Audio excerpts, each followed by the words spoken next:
No na ten významný den prostě vzpomínka, prostě je to už řada let, ale přesto si pamatuju úžasný pocit za dobře odvedenou týmovou práci, protože to byla nesmírná úleva.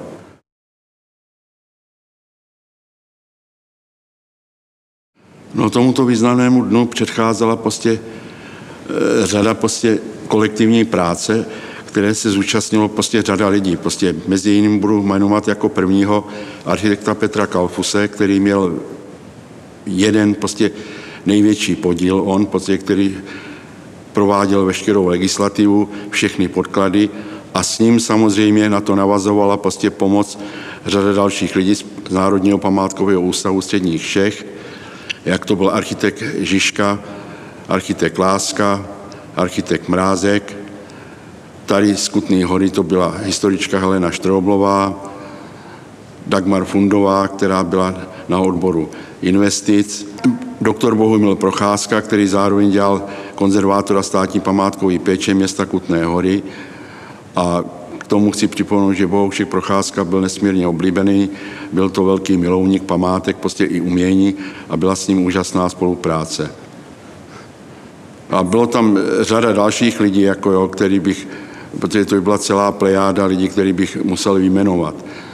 Proto se omlouvám, jestli jsem na někoho zapomněl, protože je to velký časový úsek, který uplynul.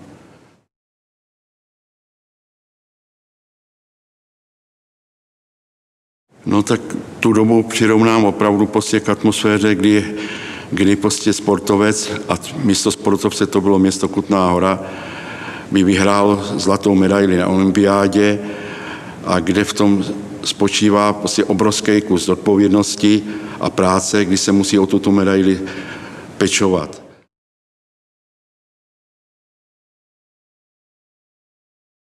No tak 25 let, co k tomu říct, jako 25 je velmi dlouhá doba a já se nebudu vyjadřovat prostě k památkám, prostě světovým památkám, prostě na tu sekvenci prostě těch 25 let, ale prostě zaměřím se na tu dobu prostě tady zde v Kutné Hoře.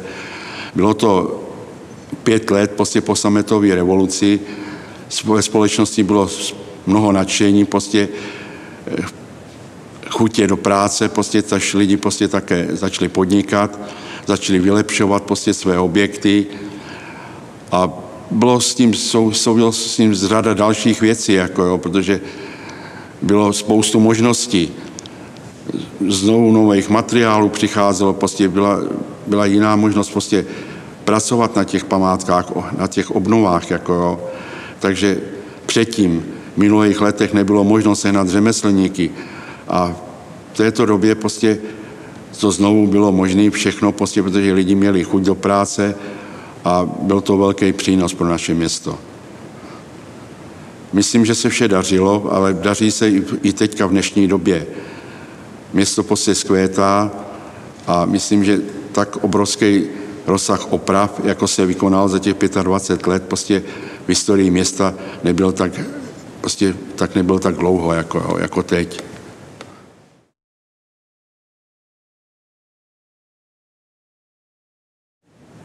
Co říct jako k pracovní skupině, tak samozřejmě jako první byla památková komise, která byla ze zákona o obcích. Ta byla opět ustanovena při zvolení prostě nového zastupitelstva v roce 90. Později prostě vznikla komise regenerace městské památkové rezervace, a což byla velká možnost prostě pro soukromí vlastníky památek, že mohli prostě dostávat jako příspěvky finanční. To znamená, že části se podílel vlastník památky a část přispívalo město a později také Ministerstvo kultury.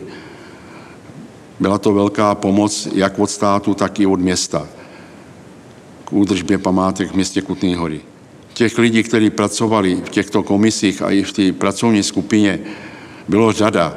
Během let se jich vystřídalo prostě mnoho, a takže nechci prostě zde připomínat, prostě, nebo abych si vzpomínal na jména, opravdu jich to byla celá plejáda.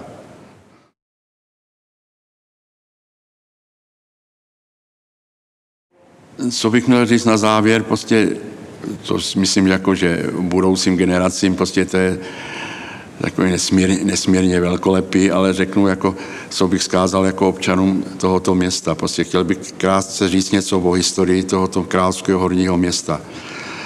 Město celé vyrostlo prostě z tvrdé dřiny, prostě havířů.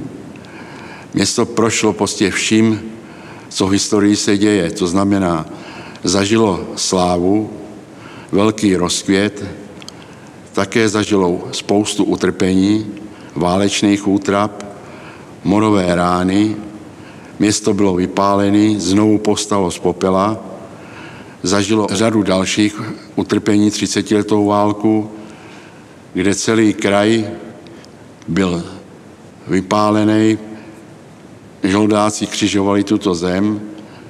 V Kouřímském kraji byla bída taková, že lidi žili v jamách, děti prostě neuměli mluvit, vyráželi jenom z křeky.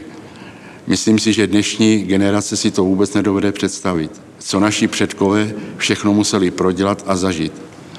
Naše město v dnešní době žije řadu let prostě v míru, bez válečných útrap, bez přírodních katastrof. Toho se město se nikdy tohoto nedotklo. A proto si myslím, že bychom měli se chovat v sobě ve vzájemné úctě a lásce, měli bychom odhodit závist a zlobu a měli bychom všechny spojit své síly ve prospěch tohoto města. Co ještě přeji městu? Městu přeju v současné době prostě boží ochranu, všem přeju lásku a pocit vzájemné úcty a štěstí. Všem rodinám a všem občanům přeju hodně zdraví.